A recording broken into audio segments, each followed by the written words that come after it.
The idea of, I think a lot of what we discussed up till now has been very sort of US and North American centric, but as we know from our neighbors at NAPI next door the last couple of days, as well as there's a big fat wide world out there of international similarities and dissimilarities. And I'm going to let our two guests introduce themselves, and we're going to talk about how those things are similar and dissimilar, especially in the realm of television and video. One of the themes that we've been talking about and counting on the last day and a half has been sort of this tension between that which is television and that which is digital, right? And you throw up jump balls like over the top video, and there's a scrum as to like which it is, and is it really a zero-sum game? It's probably not. I think a lot of us in the audience kind of just have this sort of, again, understandably US sort of centric approach, like how broadcasting works and how the digital advertising things has grown up here or has yet to evolve and change further. But Europe, Asia, Latin America, these are all sort of different sensibilities, and that's kind of what I think we want to try to get across in these few minutes before lunch. So why don't you both introduce yourselves? We'll go from my far right to here. It's only two people, so not hard to do. And thanks for being here. All right, my name is Rob Malcolm. I'm the Senior Vice President for Sales at Imagine Communications. I've lived in Sweden for a couple of years. I grew up in Africa. I'm currently based in London in the UK. And I've also lived in the US for a while, so happy to be here. And Imagine Communications obviously very well regarded and well positioned in a lot of sort of the, shall we call it the video ecosystem of process globally. And Michael. I'm Mike Kubin. My mic's not working. Make sure it's hooked up. Yeah. Still not on there. Okay, sorry. Hi, I'm Michael Kubin. Myself. Voice of God. I'm Executive Vice President of Media for Invidi Technologies. Invidi started addressable television back in 2003. We developed the technology that is now ubiquitous in the United States, and we've expanded into Europe and Latin America, and now we're going into Asia. We consider ourselves to be the standard for addressable television globally. And addressable TV, sort of the ultimate expression of targeted television advertising, some of which we've been dancing around. But so we talked about on the phone last week, so why don't we start with this, right? So I think we wanted to kind of get into sort of this differing definition of linear television from other markets in the world versus that of the United States, before we sort of get into sort of how it's all evolving.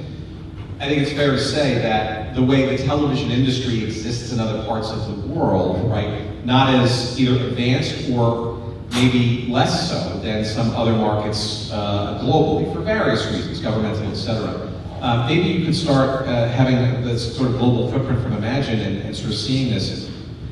Give us a sense of sort of how other markets are sort of seeing the linear television thing, and do they see what's sort of evolving with digital sort of as a threat or a challenge or an augmentation, especially relative to what you've seen in the States so far? Sure. So I would divide the world outside of North America into probably three different segments, and I think it's important, to address the answer in each one of those segments because they're very different. The first one is obviously what I would call the English-speaking mature markets of the world. Typically, that is, UK, Ireland, Northern Europe, and Australia. And those markets tend to basically have a couple of things in common. Number one is they very much have the OTT, Netflix, Amazon threat.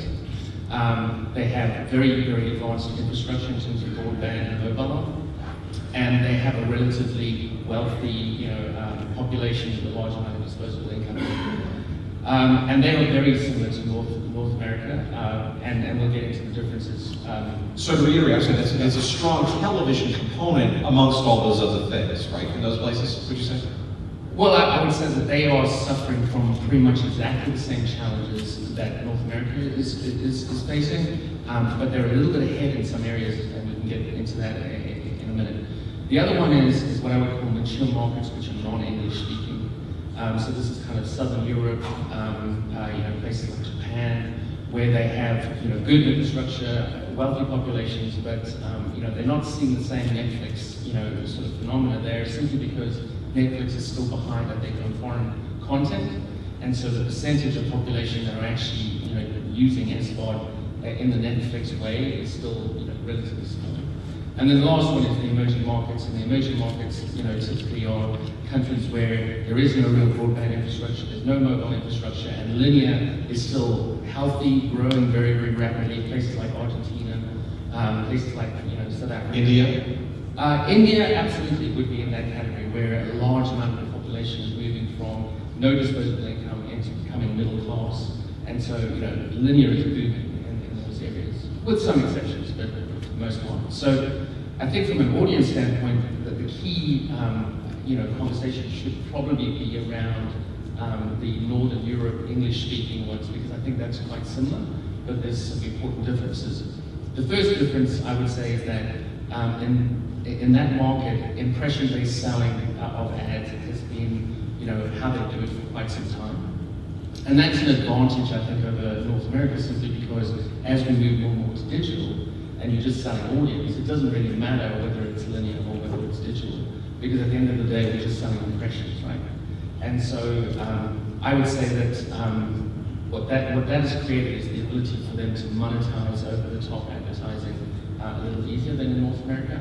But they're all fundamentally, suffering from the same challenges, which is technology providers can't move fast enough. They want, they want cross-platform selling. They want one campaign capabilities where they can sell across all of their inventory, to a brand. So that's what's quite similar, I would say, to North America. Well, and look, we've talked about this extensively yesterday, especially this sort of collision between the digital measurement and/or expectations and the primacy, I guess, of quality of video for the realm of television, right? So, Michael, as I ask you the same sort of question, addressable advertising, right, is this television-centric defined version of finding audiences in a television realm, right? The digital cynic would say, oh, that's just simply what we do all day in the digital realm.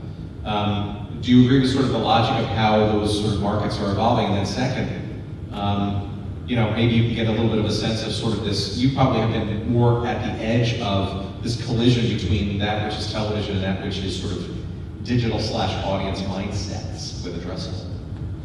So you might have heard the saying, if all you have is a hammer, then the rest of the world looks like a nail. So that applies to us in the sense that our hammer is turning television into impression-based, what has been the province of digital media, but now we've turned television to that. So the advantage that we have is that it's really the best of both worlds. It's the quality of programming, it's the environment, and it's also the targetability. I don't know if any of you saw a couple of days ago, there was a really interesting article that came out that, not sponsored by us and not even, we didn't even know about it until it came out, but it talked about how money is flowing out of Facebook into addressable television. And there are a couple of reasons for that. One is obviously Facebook's under not just a cloud, but many clouds. But the other one is that advertisers are beginning to realize that the environment and the strength of a targeted television spot is stronger, more effective, has more impact than a digital spot, regardless of how targeted it is. And we've been preaching from that particular hymnal for the last 15 years, but now it seems like that's actually what's happening in reality. Okay, so that a lot of that is sort of how television, especially from the sort of North American and Western European sort of perspective, is being changed or improved, shall we say, by digital technology and targeting and that kind of stuff. But let's also look at those other regions that we're talking about, because it's almost the inverse, right? So I was in India about 3 months ago, talking to the Star TV/Hotstar people. So Hotstar, for those who don't know, in India, has 95 million plus subscribers. It's basically the biggest by far over-the-top platform in India. And to put it in relative terms, I think Netflix is like 8 million in India, and I think Amazon Prime is like 6 million. Yet you go to the airports there, all you see is advertising for a Indian-based show from Netflix and one Indian-based show from Amazon Prime, whereas Hotstar is just all over, right? So they know their market, but to your point, it's a different sensibility, right? The idea of growing television is still actually a growing market, the classic linear TV thing still, right? And set-top boxes and paid TV, which seems like an anachronism compared to where we are in the United States. However, right, there's also a new generation, a younger generation, more mobile, literally and figuratively, population, that literally thinks that television really is on this device, and that's really the starting point. We've heard some similarities. I guess my question really is, those seem to be much more inherently digital, right? Just because of the form factor. How similar or dissimilar is that, right? Is this just digital having to learn its television chops? Or is it sort of different sensibilities and fundamental approaches altogether? I think advertisers have a different perspective, no? Yeah, I mean, India is a fascinating market for a number of reasons. I think one is obviously the large population, the leapfrogging of mobile, from traditional, cable and broadband infrastructure, I think plays a part. But I think in India there are two markets. There's the younger, more affluent, generation who, like you say, their mobile phones is essentially their primary way of consuming content. But then you have an older generation who are really, from an affordability standpoint, still stuck on linear. So I would say India's in this kind of truly hybrid situation where two worlds are colliding. What's interesting about India, though, is that if you look at the number of smartphones in India, I think there's like 50% penetration of smartphones in India, but probably only half of those, maybe 10 to 25% of the smartphone population can afford a data plan, an unlimited data plan. So, as more and more of the population starts to generate disposable income, I do think it will flip more to digital, whereas obviously now it's a hybrid. So if I may add to that, on our roadmap, on Invidi's roadmap, we've got two priorities. One is global distribution, which we're actively going into Europe and Latin America and Asia. And the other one is what we call an all-glass solution. I mean, we're clearly aware exactly what you've been saying, which is that viewing patterns are changing. They're clearly very different by age group. They differ by geography. So we can't afford to let that run away from us. Our mission has always been to put the right spot in front of the right viewer, regardless of what technology that viewer is using to consume television. And that is the future. So keep an eye out for how that progresses, because when we have this kind of a meeting 5 to 10 years from now, we had better have made serious penetration both geographically as well as technologically. Otherwise, the consumer is going to basically abandon television, go into commercial television, go into the Netflix and commercial-free environment, and then that'll be a whole other chapter that we'll be having. All right, so that's a great term, right? The all-glass solution, right? So let's explore that a tiny bit further, right? So is part of this, and I think this is a global phenomenon and issue, right? But manifest and/or calendared differently depending on regions and whatnot. But ultimately, this is all about a transition of what used to be known as linear television into a much more digitally backboned and informed delivery mechanism, as well as this sort of early days of digital content and distribution and socialized relationships into video and/or content, right? I guess the question in there is there one side or the other that kind of supremely kind of takes over, right? Is this really globally digital sort of changing television? Or is this more about sort of television kind of recognizing that it's all digital at the end of the day? Or somewhere in between, which is the easy out, and I should have given that to you, but you know what I mean, right? Yeah, I mean, from our standpoint, imagine, I think that it's good news for everybody, because one of the issues I think we've had is that each market has been so specialized. And imagine to have a solution for North American broadcasters, a solution for MVPDs, a solution for international markets. And what we're seeing is that digital is driving a convergence across all of these different regions, and fundamentally to a hybrid linear digital world. And we can talk about what that means in a second. But what that means is that we're going to start seeing global solutions that are more open, that fundamentally, you use a combination of best in class, best of breed type solutions. And if you start to look at MVPDs and ATSC 3.0 and digital, and how targeting and fundamentally how ads can be sold in the future, all of that is converging into something that fundamentally looks the same globally. And Michael, what is an MVPD in that mosh pit of evolution then? Does it matter? It doesn't really matter. We look at it as any way that the signal gets from from source to consumer, whatever that looks like. We want to get it in that video path. What I was going to say before was it kind of reminds me of this New Yorker cartoon of a woman standing at an electronics store, and she says to the salesman, "Young man, I will buy this product if you can promise me that there will be no technological innovation in it for the next 10 years. And it's just not going to happen. We live in a world where change is absolutely constant. And if we deny that, then we're just going to be left in the dust.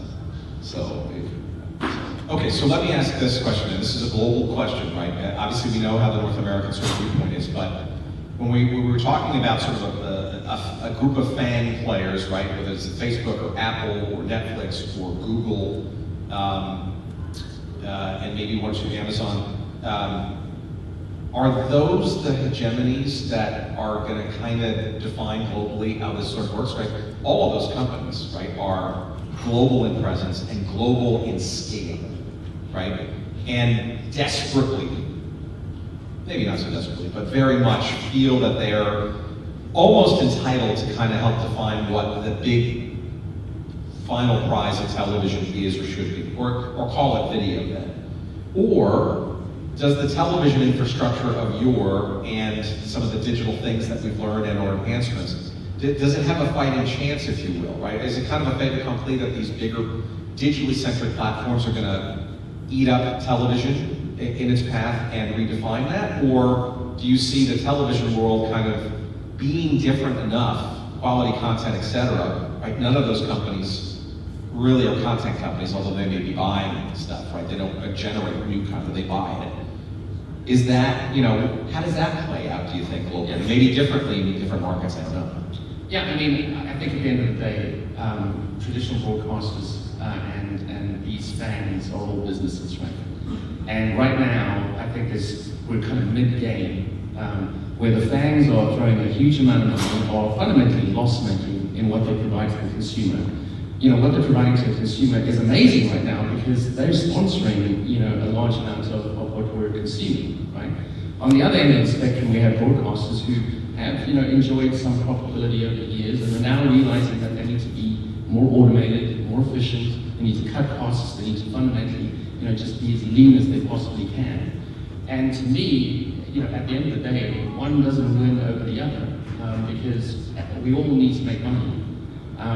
What I will say is that content obviously is at the heart of both of those dynamics, right? And if you produce great content or you have great content, you're going to get the eyeballs. If you have the eyeballs, you can monetize the eyeballs. And so fundamentally, that's a simplistic version of where we are. I don't think one necessarily wins over the other. Yeah, I think it's a matter of time. We're fluid. Things are moving in a particular direction. Just out of curiosity, now, Netflix is now what, $13 a month? How many of you think that Netflix will have an ad-based model at some point in the near future? Everybody, right? Just about everybody?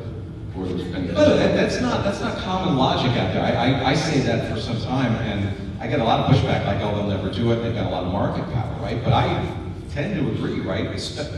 And I mean, to sidetrack your comment, but the reality is that they've already established a price point for their value proposition, right? Their monthly fee, right? So if and when they do introduce, hopefully, judicious ad messaging, let's call it, right?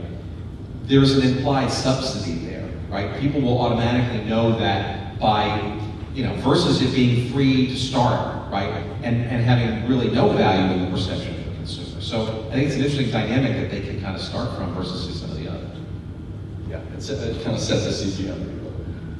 Yeah, I agree with that. I mean, I'm a believer that Netflix will go in that direction. So. Yeah, I think it's worthwhile just exploring what we mean by saying Netflix will adopt advertising because I think when you say that, people immediately think, oh, well, there won't be an option to have no advertising. Right? I think there's very much going to be a hybrid model where if you want to pay more, you can and there's no advertising, but if you want to pay less, you can basically, some kind of tiered approach.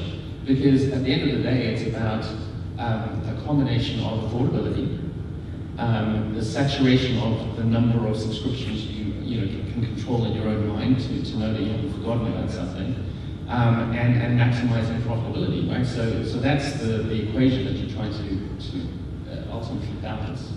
So for example, I would pay extra to not have advertising, but there's many of my friends who basically pay less to have 30-second spots every now and again. Okay, last question, and we got to go to lunch, and I appreciate there's so much more to unpack here, which we can't do, unfortunately. Advertising, the agencies, the marketers, US versus the rest of the world.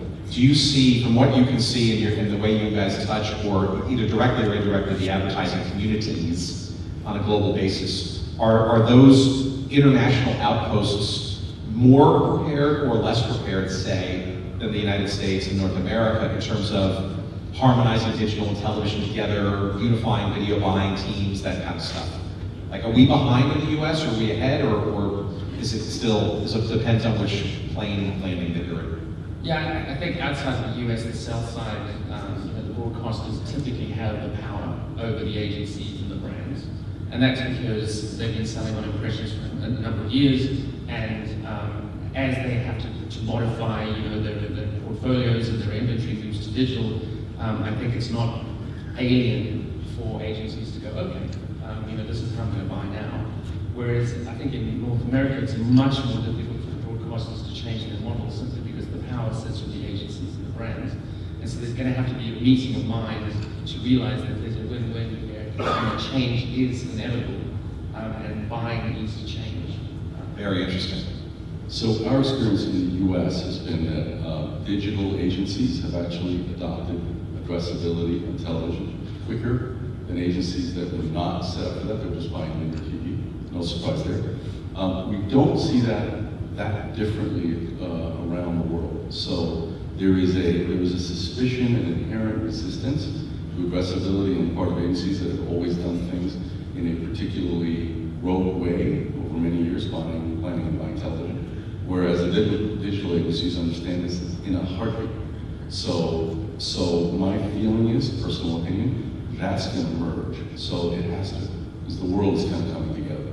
So that distinction will no longer be true going forward.